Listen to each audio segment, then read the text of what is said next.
first generation iPad came out in March of 2011, but as of today it is rapidly becoming obsolete. In fact, it has been replaced by the iPad 2, iPad 3, iPad Retina, and even more recently the iPad Air. There are also a ton of other brands of tablets now available. But the question is, how obsolete are they? Are they still useful? Let's find out. In order to answer that question, I thought it would be appropriate to first compile a list of common tasks used for a tablet computer, then address each activity to see how the first generation stacks up. Web browsing, email, video chat, apps and games, music, movies, connectivity.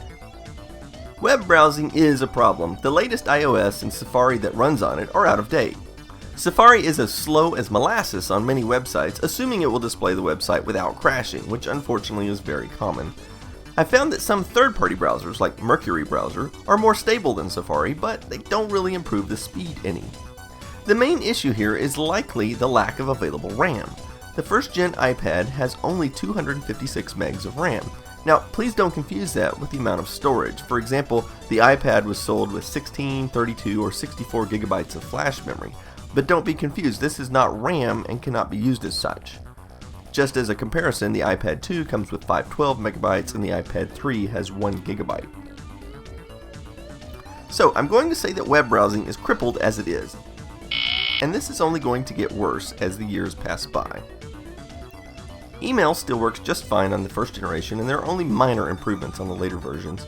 Along that same line, iMessage also works just fine. So I'll give a passing grade on email. Due to the fact that the iPad 1 has no camera whatsoever, video chat is pretty much out of the question. So for video chat, the iPad 1 fails.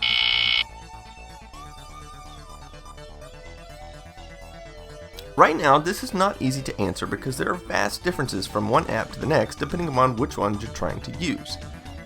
My testing shows that the vast majority of apps in the App Store still work to some degree. However, some newer apps won't work at all because they require a new iOS.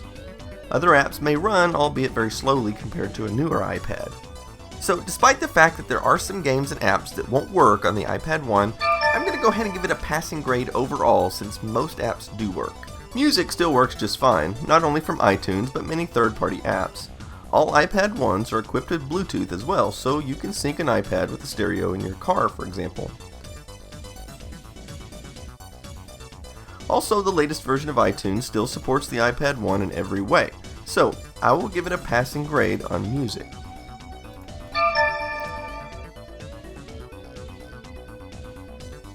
Movies run fine, even ones in 720p. It can also run apps like Hulu and Netflix just fine. If you'd prefer to watch on a larger screen, you can connect the iPad to an HDMI television, or even VGA if needed. I'll give it a passing grade on watching video.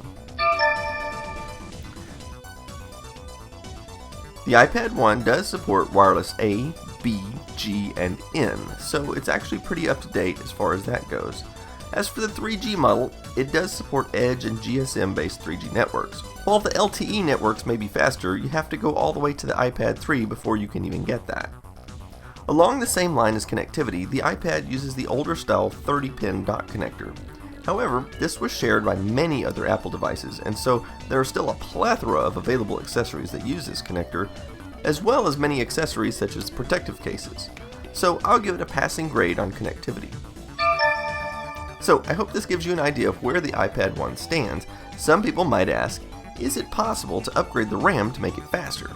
Unfortunately, no. The RAM is actually stored completely inside of the A4 chip and cannot be upgraded. It may be possible to upgrade the flash storage, and I think some people have done that, but the RAM is out of the question.